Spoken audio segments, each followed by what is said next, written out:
All right, ready to dive into what's new in the Faroe Islands? We've got a whole stack of news here. Yeah. From Kringvarp Faroe in Dafo, Uh, even some stuff from VP.fo, so yeah. We got a lot to cover. quite a mix today. Yeah, a really good overview of what's happening. Let's jump right in. Oh. Politics first. And, well, it wouldn't be a Faroe Islands news roundup without a little something about fishing. Of course not. So there's this brand new fishing agreement with Greenland for 2025. Right. The agreement says that those Faroes fishing quotas in Greenlandic waters, those will stay the same. Unchanged? Yep. Okay.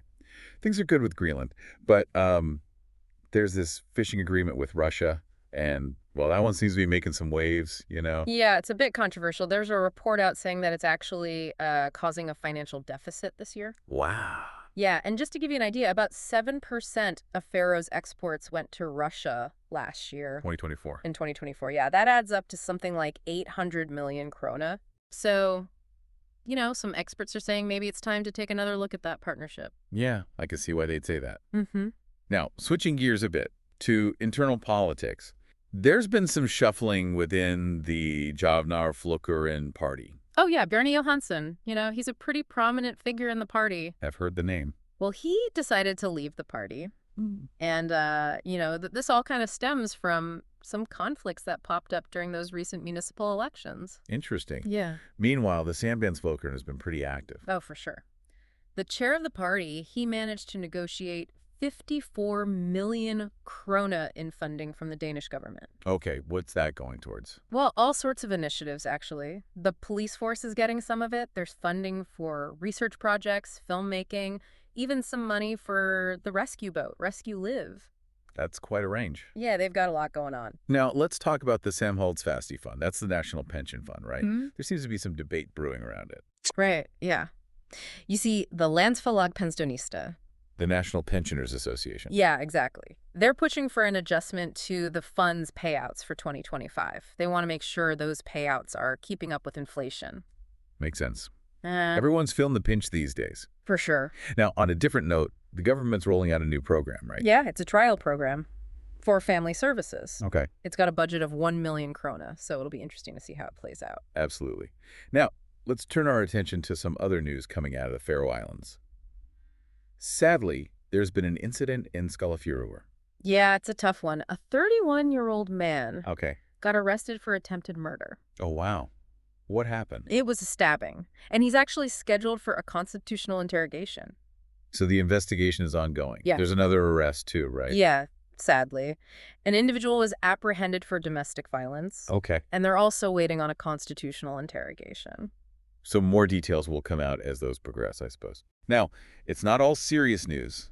There's some good news for folks at the Lagergaard nursing home in Tórshavn. That's right. They've got a brand new kitchen coming. Really? Yeah. They actually just signed a contract for a complete renovation of the kitchen there. That's great news for residents and staff alike. Absolutely. Now let's zoom out a bit and look at the bigger economic picture. There's some interesting data about the Faroe Islands' financial position. Yeah, it's pretty remarkable, actually. In 2023, the Faroe Islands recorded a net foreign asset position of over 5 billion krona. Over 5 billion. That's right. Wow, that's quite a turnaround. Weren't they in a net debt position just the year before? In 2022, yeah. So that's a pretty significant shift. Absolutely. Okay, and to round things out, there's a story that really highlights the power of nature in the Faroe Islands. Yeah, so there was a hiker. Oh. Got stranded in the mountains near Tjørnavik. Oh, no. They had to be rescued by helicopter. Wow. Yeah. It's a good reminder to be prepared and respect the elements out there. Definitely. All right, well, let's take a break from the heavier news for a bit and dive into the world of sports, starting with handball. Sounds good. So the Faroe Islands women's national handball team, they're prepping for the European Championship. Yeah, they're headed to Basel, Switzerland for that. Exciting. The men's national team also had a match recently, right? They did. They played against Sweden. And how'd that go? It was a tough one. They lost. Oh, no. Yeah, but it was a close match, so, they put up a good fight. I'm sure they did. Yeah. We also have some Faroes players competing in the Icelandic Handball League, don't we? We do, yeah. And 2 Faroes teams actually snagged victories. Awesome. Always great to see those wins. Definitely. All right, let's move on to football now. There's been a big signing. Right. Silas signed with a team in Stavanger. Silas, I know that name. Hmm. He's a pretty prominent player, isn't he? He is, yeah. He's been making a name for himself. That's great news for the team in Cerviga then. The Faroe Islands U19 national football team also played a match recently. Yeah, their third European Championship qualifying match, actually. Oh, right. And how did they do? Unfortunately, they lost that one. All right, well, we'll keep following their progress. Now, no Faroe Islands update would be complete without a quick weather check. That's right. So what's on the horizon? Looks like we've got some strong currents coming in, Oh, and the overall weather conditions are expected to deteriorate a bit. so batten down the hatches, folks. Yeah, maybe stay inside with a good book or something. Sounds like a plan. Yeah. Now let's switch gears a bit, talk about some cultural happenings.